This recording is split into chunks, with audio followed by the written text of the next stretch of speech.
From the New York Times, I'm Natalie Kitroef. This is The Daily. Hola, Carlos. Hola Natalia, mucho gusto. ¿Cómo estás tú? Bueno, estoy completa y totalmente agotada. Last week, after two massive earthquakes struck Venezuela, my colleague Carlos Prieto started calling people there.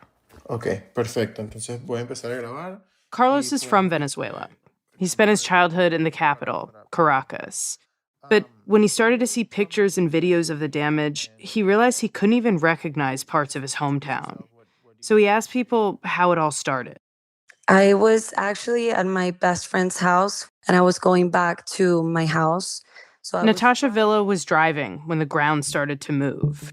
And I started feeling my car just sliding from side to side.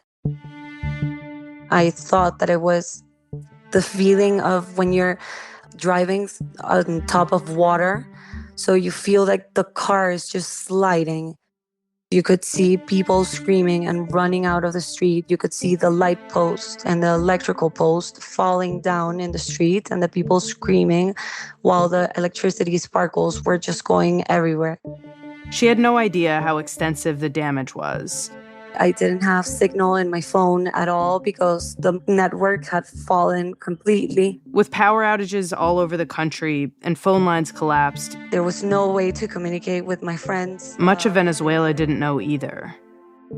We had no idea what was happening, so I waited for a friend who had a car, and we drove around the city trying to find a signal. Carlos Yalambi is a comedian. He was supposed to perform at a stand-up show that night. So, once we found the signal, when he finally got access to the internet, he couldn't believe what was coming up on his phone. What was the first thing that you saw? The first thing I saw was like some buildings collapse. And we have some friends who live next to the first building that fell off in Caracas. Like, hey, our friend is alive, but probably a lot of people in the building next to him are not. And then he saw more. Then, as we checked the news, we saw, so that was not the only building that fell. He saw building after building collapsed in Caracas, but nothing prepared him for what had happened in La Guaira, a state on the country's northern coast. And then we saw La Guaira videos, and it was too much. Queremos apoyo, queremos máquinas. As more and more images trickled out, a horrific picture of ruin began to emerge. La Guaira is normally a popular vacation spot, but now entire blocks had turned to rubble. Thousands and thousands of people were looking for their loved ones. The first thing I thought was, the city is lost.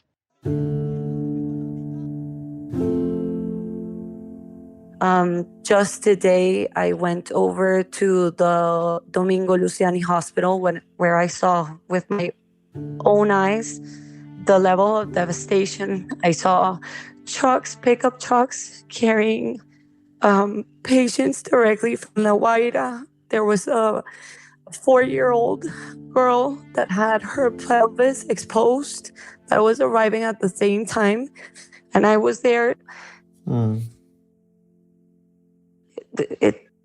There's no way to describe it. Today, we look at how Venezuelans united after the earthquakes and talk to our colleague, Anatoly Kurmanaev from La Guaira, about how the aftermath of the tragedy has forced the Trump administration to shift its plans in Venezuela.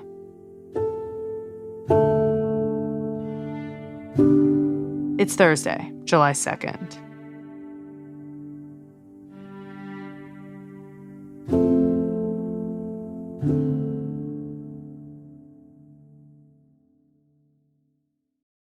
So, Anatoly, you got to Venezuela on Sunday, and you've been spending a lot of time in the part of the country most affected by these earthquakes, which is La Guaira.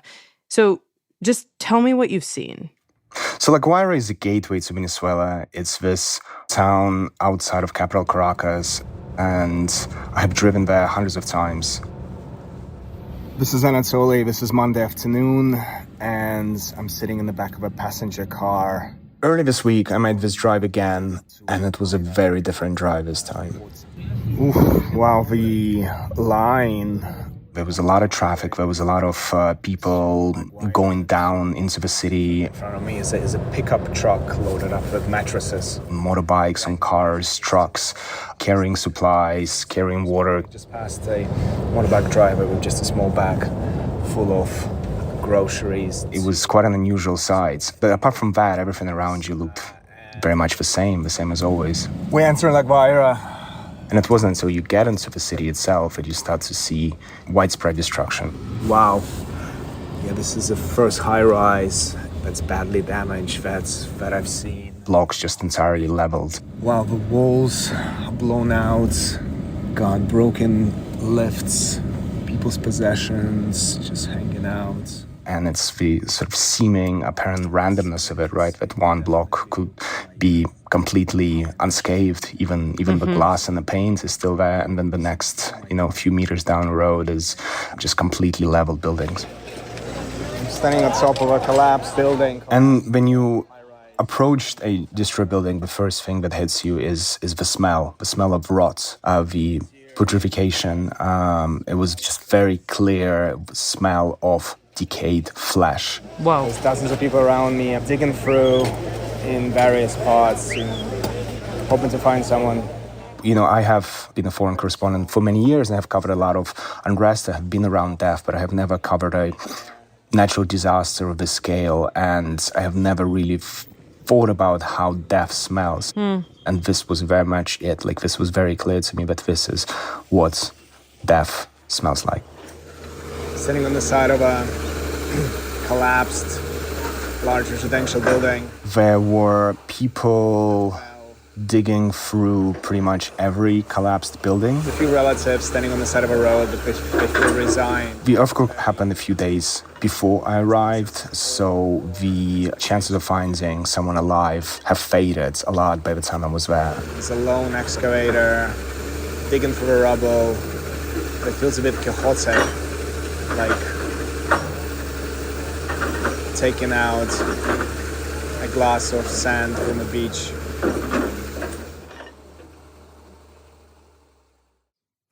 What do we know about the numbers, Anatoly, of the dead and of the missing? Where does that stand right now? So the official death toll is around 2,000 people by now, and yesterday the government suggested that it could rise to about 10,000. Wow. There are no reliable estimates of missing, but some, the crowdsourcing platforms put the number at about 50,000. We should not take that too seriously. There's a lot of caveats here, but I think it is not unlikely that the number of deaths will end up being in 5 digits. Okay, so really heavy, just a horrific scene. What is your understanding of how this happened, of what led to this scale of destruction and of death? So first of all, Natalie, these were very powerful earthquakes, objectively powerful, that would have caused destruction in many places around the world, if not most. These were twin earthquakes, a very unusual set of circumstances, and they also occurred during a public holiday. This was an unusually very busy time for the area that ended up suffering the most. So widespread destruction and death was perhaps unavoidable. But there are growing questions being asked whether decisions made by the government have contributed to the destruction. Many of the destroyed buildings, or many of buildings that appear to have caused the most death, have been social housing, which has been very rapidly built in the last 15, 20 years to meet political objectives. They were basically built around election time to garner votes, and there's growing indications that corners were cut in building those buildings. This was under Nicolas Maduro, the previous president of Venezuela. This was under Nicolas Maduro, but this was primarily under his predecessor, Hugo Chavez, who won numerous elections by gaining the support of Venezuela's poor, the Venezuela's majority. And his flagship project was something called Gran Misión Vivienda, the grand housing project, which involved the constructions of thousands of buildings, thousands of social housing blocks around the country, which were then given out to Venezuela's poor. And many of these buildings have collapsed. Okay, so there are questions over whether that strategy led by Chavez, continued under Maduro, may have created the conditions for this level of destruction. Yeah, I mean, Venezuela has a history of heavy seismic activity. This is an earthquake-prone zone. This is not a secret.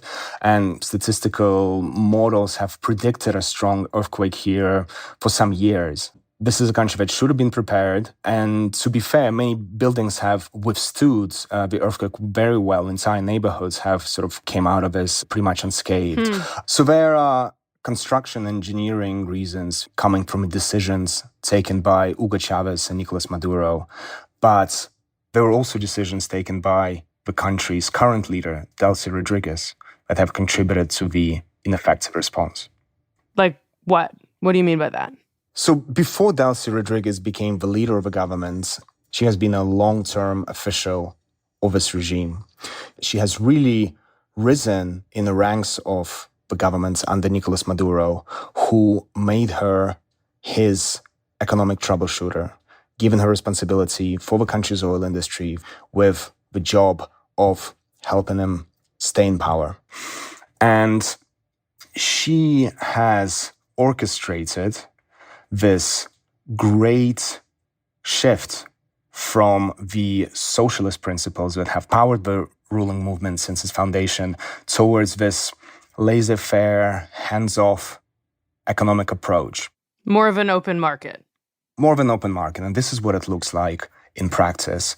Under Hugo Chavez, the state had lavished citizens with goods and services in return for their political loyalties. There was free food, free housing, subsidized travel, and all sorts of social benefits for any aspect of your life you can imagine, for education, for your house pets, for the elderly, for university students, etc., etc. And this was a time of economic plenty in the country. Oil prices were high.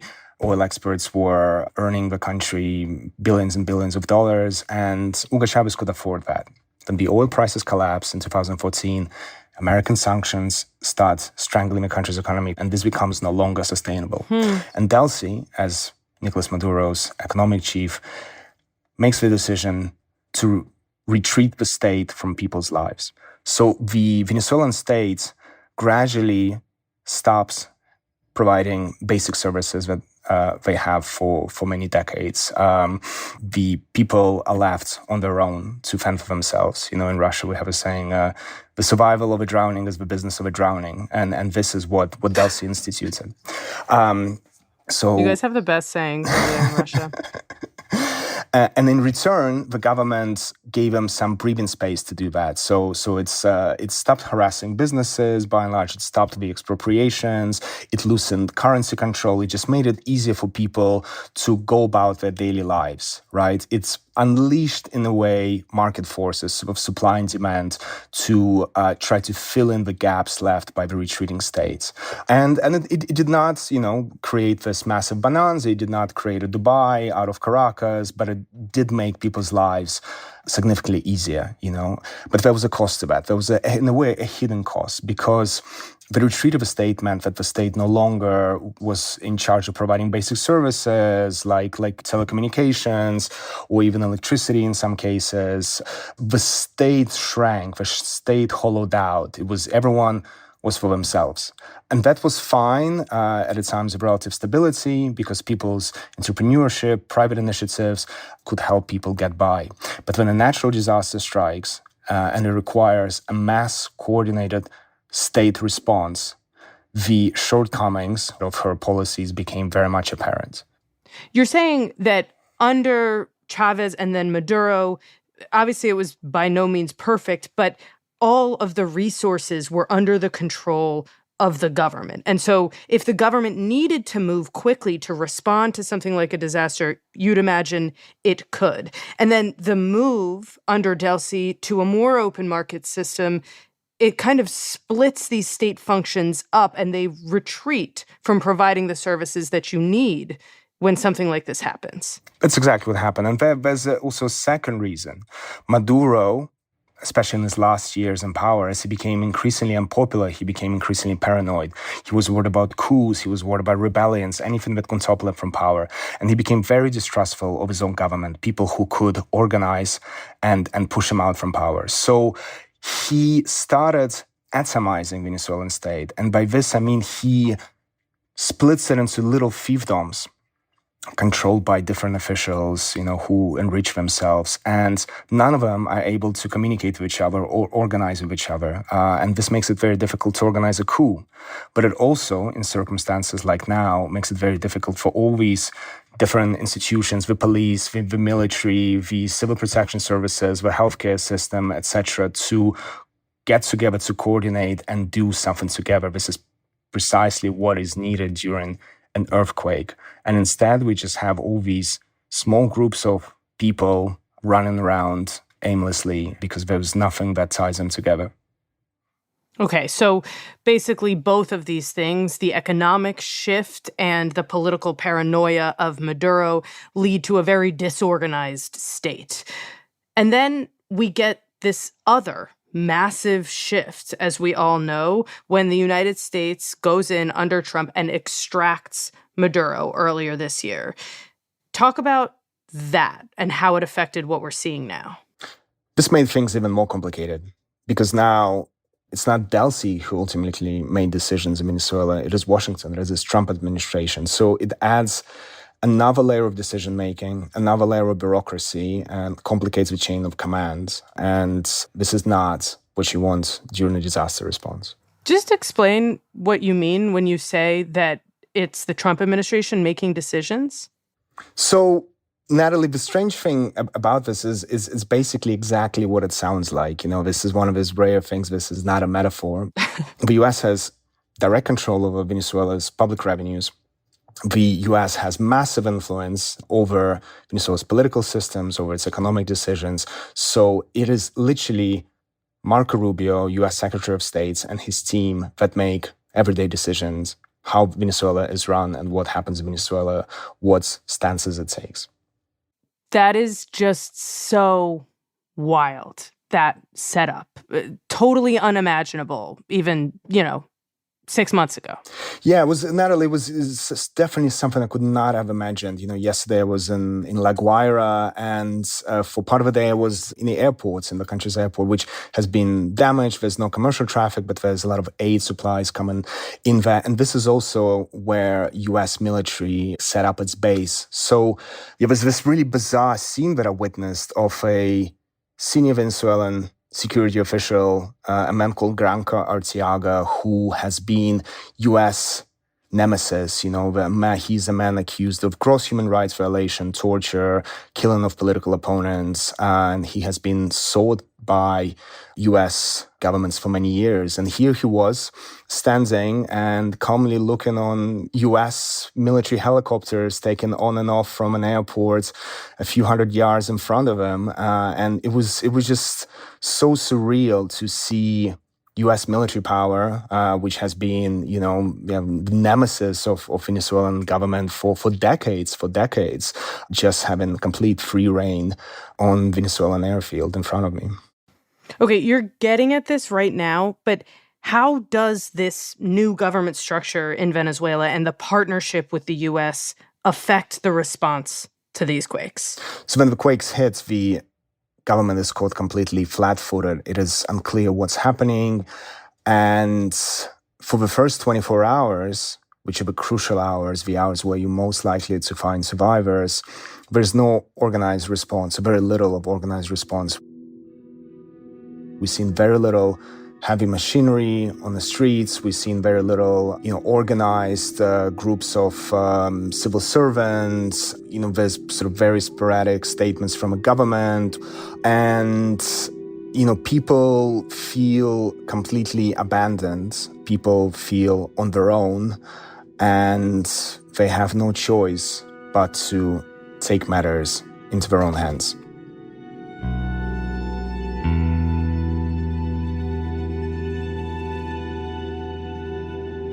We'll be right back.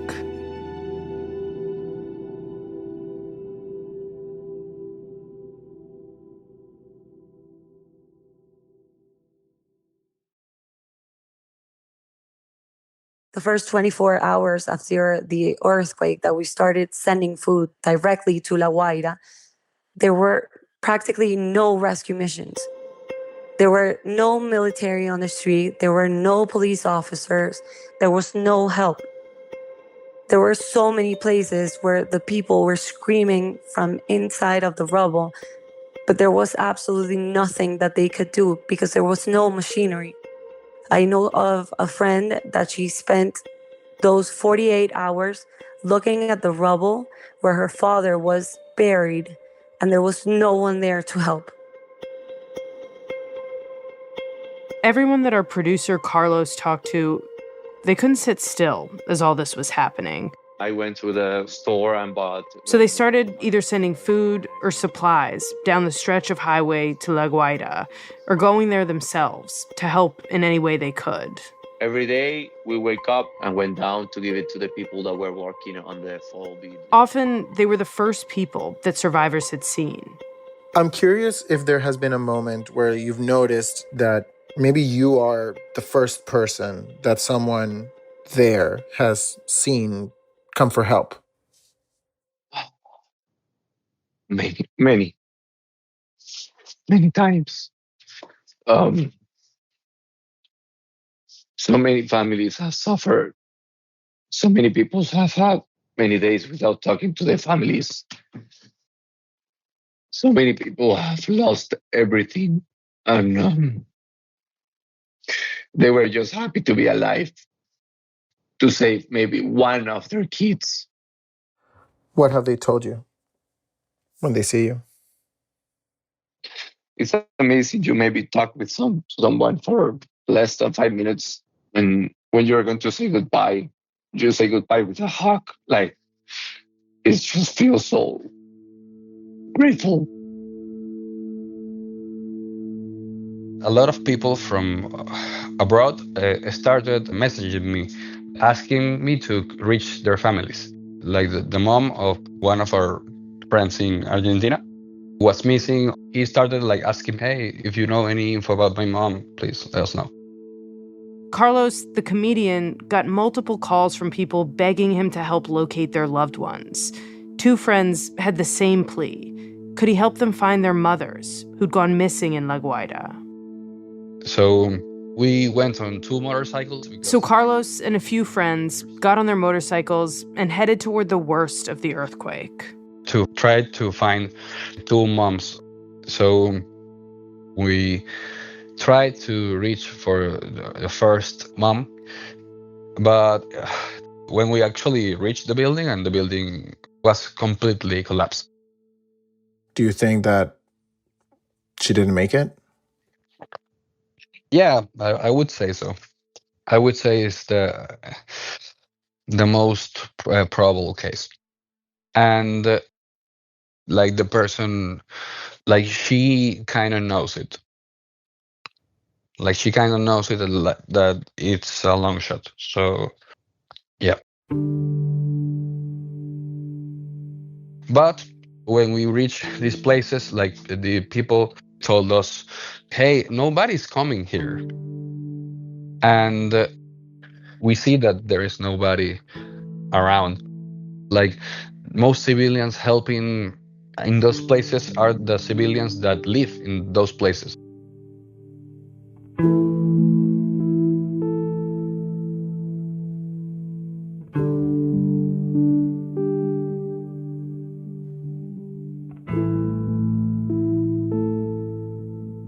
So, Anatoly, in the last few days, our colleague, daily producer Carlos Prieto, has been talking to people who are doing just what you said, actively jumping in as volunteers with no experience, just mounting their own pretty incredible rescue efforts. Just talk to me high level about that civilian effort. What is the scale and scope of it? Natalie, it's nothing short of remarkable and simply overwhelming. I would not call it a silver lining given the scale of a human tragedy, but to see every single Venezuelan you meet contributing something, jumping in, has literally brought tears to my eyes. It's the universality of this effort the rich, the poor, just all cooking food, delivering supplies, donating, opening up their houses, providing transports, digging through the rubble. It's just been remarkable. And Natalie, we have been foreign correspondents for many years. We have covered a lot of authoritarian governments. And the rule book of all these autocrats is to atomize society. Totally. To divide the society, to turn it into this isolated pockets that are unable to stand together, unable to do any collective action, including changing the government, right? This is how Putin works. This is how Maduro works. And this is a government that has been in power for more than 20 years, and it has systematically undermined people's ability to make their voice count. And the way people here have responded, the way they have come together to do something meaningful has been just absolutely overwhelming. You're saying basically that strategy didn't work because here people are gathering in this way. The strategy didn't work. And, obviously it's a testament to the will of Venezuelan people. But at the end of the day, these are just regular people facing a massive catastrophe, and they are putting band-aids at a massive problem that will not be solved without organized state involvement. And once that organized state involvement comes, I assume it does start to materialize at some point. What did it look like? Well, it is beginning to materialize, Natalie. The financial aid is flowing in, supplies are flowing in. There's a growing number of international volunteers, servicemen who are helping out. There's talk of multilateral organizations providing loans, providing financing. And by this stage, Natalie, we are no longer really talking about search and rescue by and large. We're talking longer-term reconstruction. And what about the partnership, this now very close collaboration with the United States? Did that help? It did. It absolutely did. I think it would be fair to say that for all the questions that exist about U.S.-Venezuelan relationship today, questions that have to do with morality, national sovereignty, international law, it is very clear that without U.S. involvement, the situation on the ground would have been even worse. It has flown in a lot of supplies. Its logistical muscles, the use of transport, helicopters, etc., has been very important. Today, there are already 900 American soldiers on the ground in Venezuela helping with recovery efforts. The U.S. has already committed $300 million of aid to Venezuela. U.S. is pushing to reintegrate Venezuela into international organizations that can provide long-term lending. So there's absolutely questions about whether the U.S. could do more, but in absolute terms, its response has been significant. And that significant response, I'd imagine, has the Trump administration deepening its connection to the current government, right? Absolutely. My reporting shows that after the earthquake, the U.S. has communicated to Delcy Rodriguez that they are all in, that they have made a bet on her, they have made a bet on this alliance, and they are going to lean into it. U.S. officials have lavish praise on Delcy and her response repeatedly in public statements. Just yesterday, the U.S. government said in a statement that the Venezuelan government has agreed to all of their requests that they had after the earthquake, which is very interesting because it implies that the decisions are made by the U.S. government, and it's Venezuelans who just approve the decisions that have been taken. One of the perhaps unexpected consequences of this earthquake is this alliance has become a lot deeper in the last few days. And what are the implications of that? This matters because the U.S. is working with a government that they themselves have labeled as illegitimate. They have labeled it as sponsors of what we call narco-terrorism, a government that has stolen elections. And until the earthquake, the U.S. plan, as articulated repeatedly by Secretary of State Marco Rubio, involved 3 stages. First, the recovery of the Venezuelan economy, stabilization of its political system, and transition, which means political transitions basically enabling free elections. And after the earthquake, Rubio himself admitted that the catastrophe complicates this plan, makes it more difficult. This is something that they didn't plan for. This is something they could not have planned for. And in practical terms, the current situation makes it harder to imagine free elections in any foreseeable future. It makes it difficult to imagine Venezuelans really recovering their democracy and recovering their political voice. Okay, so I have to ask, what is the Venezuelan opposition saying about this post-earthquake phase where maybe elections are being kicked even further down the road? So the earthquakes have put the forces opposed to the government of Delcy Rodriguez in a very difficult position. We're in a lose-lose situation because on the one hand, if I stand aside, they are basically watching the US deepening their alliance with their sworn enemies and pushing the can of elections down the road. At the same time, if they use the earthquake as an opportunity to reinsert themselves into Venezuela's political lives, they face accusations of opportunism, politizations of disaster, and of basically staging political stunts. And this dilemma is particularly acute for the leader of Venezuelan opposition, Maria Corina Machado, Nobel Peace Prize laureate. She remains the most popular politician in the country. She's a person who would undoubtedly win elections if they were held tomorrow. But she's in exile. She left Venezuela last year to receive that prize, and she has been unable to come back since. So she is now watching from outside the country as the US makes their bet with Delcy Rodriguez. And frankly, as a Venezuelan person, she's watching this tremendous suffering of her citizens, and naturally she wants to be involved, she wants to help. And she has been trying to come back. She does not have a valid passport. Her Venezuelan passport has expired.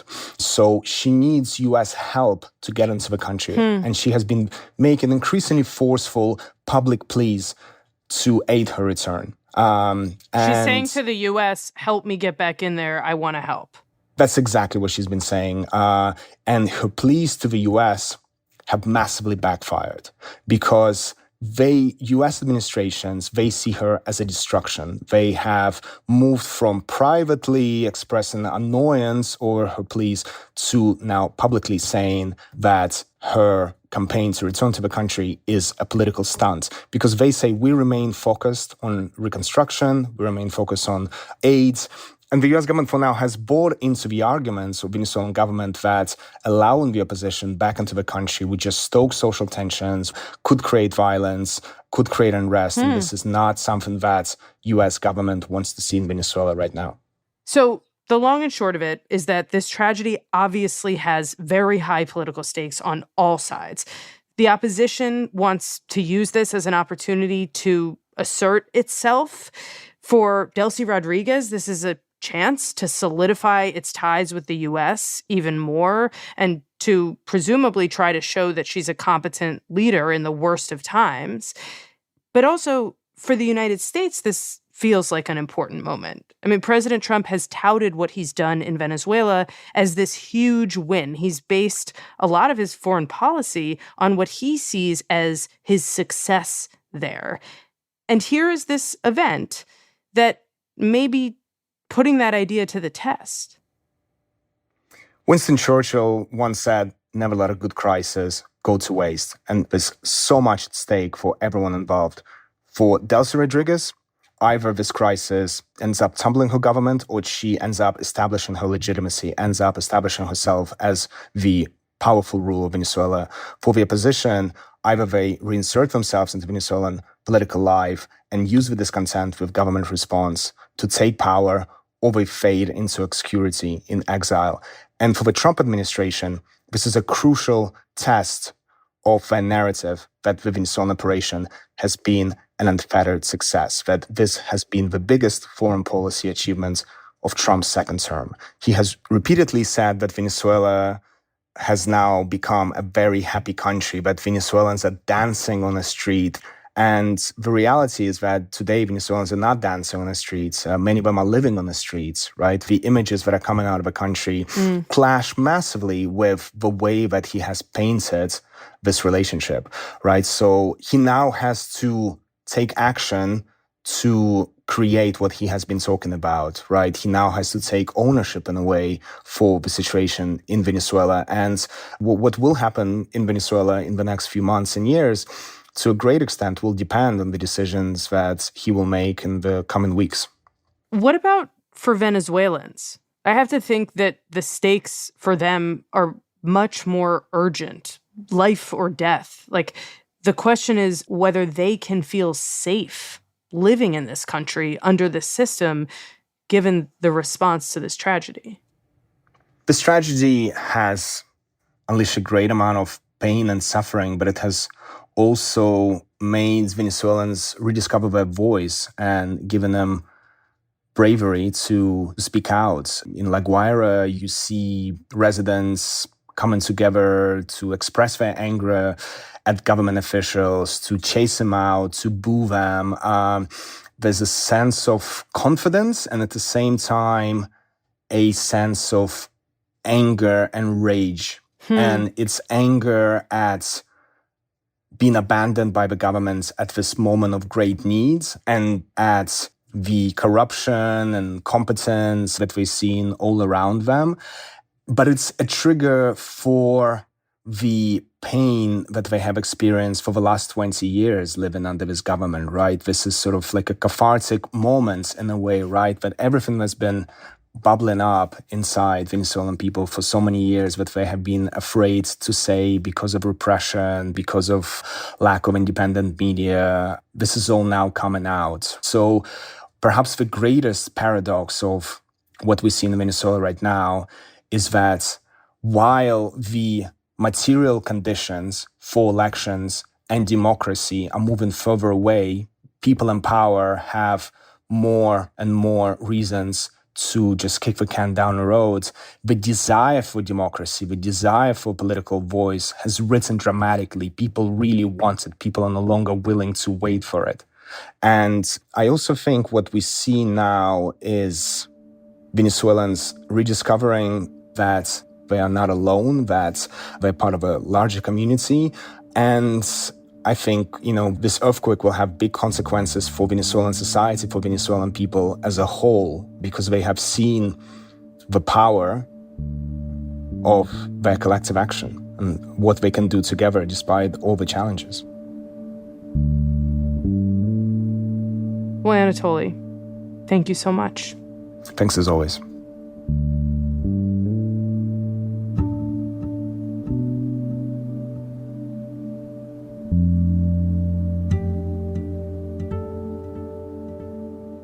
So when you think about that mom, the first mom that you couldn't find, were you afraid that you also might not find this other mom?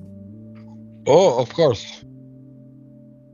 But as we reached the place, we went to the bus stop that is closest to the house where she was seen. And we have no signal, we have no way of knowing like the actual street because it goes up like to the slums. So we asked somebody at this bus stop, like, hey, where is this street? And they told us, oh, it's right here. Who are you looking for? And we say her name. And the man we ask tells us, well, yes, I'm her brother. Oh, wow. Yeah, it was, like, too much luck. Like, yes, of course, I'm her brother. Do you want to come visit her? And we were like, yes, please, we have to send a video to our friend. And he took us to the home and she was there. Hola, papi, qué bien, gracias por estar feliz con nosotros mismos. Estamos bien, la casa pasé un susto horrible, me vine y estoy aquí. Pues. Nos dan comida ahí, compramos unas cositas y ahí estamos. And she's okay? She's okay, yeah, she's okay. There was just like no way to communicating, but yeah, she's okay. No hay luz, pero están arreglando a ver. Y bueno, aquí estamos mientras tanto. ¿Viste? Te amo. Gracias por esta gente loca.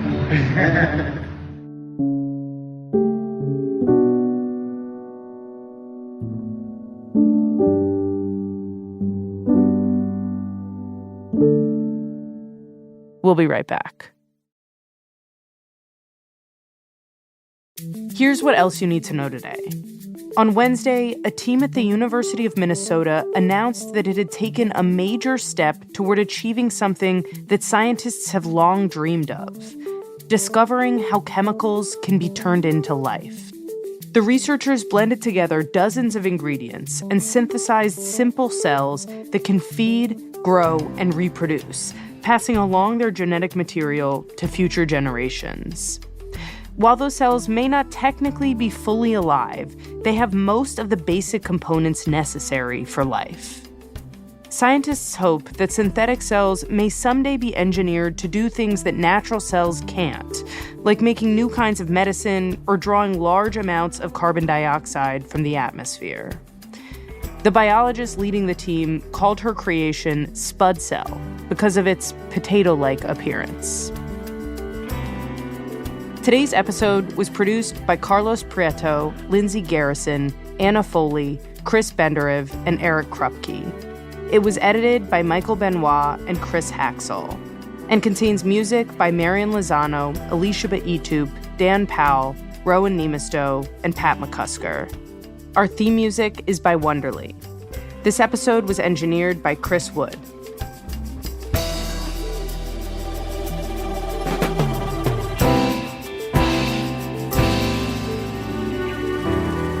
That's it for The Daily. I'm Natalie Kitroleff. See you tomorrow.